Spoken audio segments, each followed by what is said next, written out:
राज्यपालांची भेट घेण्यासाठी महाविकास आघाडीचे नेते राजभवनामध्ये दाखल झालेले आहेत। विधान परिषदेत नियमानुसार न होणारं कामकाज या संदर्भात महाविकास आघाडीचे नेते राज्यपाल CP राधाकृष्णन यांची भेट घेत आहेत आणि या भेटीदरम्यान ते नागपूर घटनेप्रकरणी राज्यपालांसोबत चर्चा करणार असल्याची माहिती मिळते।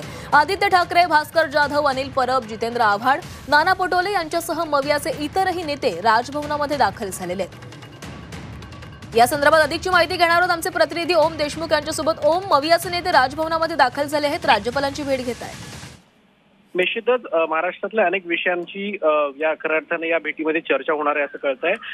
विरोधी पक्षातले अनेक महत्त्वाचे नेते, ज्यामध्ये माजी विरोधी पक्षनेते विजय वडेट्टीवार असतील किंवा आदित्य ठाकरे असतील, भास्कर जाधव असतील, अनिल परब, अभिजित वंजारी, सचिन अहिर, सुनील शिंदे, हे सगळेच महाविकास आघाडीचे महत्त्वाचे आमदार या ठिकाणी दाखल झालेले आहेत। एका बाजूला दिशा सालियन प्रकरणाची चर्चा सुरू झालेली असताना दुसऱ्या बाजूला राज्यातल्या इतर महत्त्वाच्या मुद्द्यांची चर्चा करण्यासाठी आणि त्यावरून कारवाई करण्यासाठी राज्यपालांची भेट विरोधी पक्षाच्या आमदारांकडून घेतली जाते।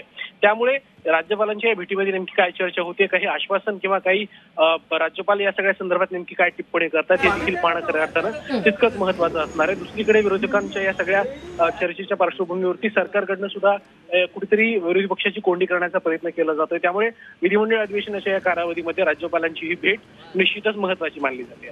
धन्यवाद ओम, तुम्ही दिलेल्या सविस्तर माहितीसाठी।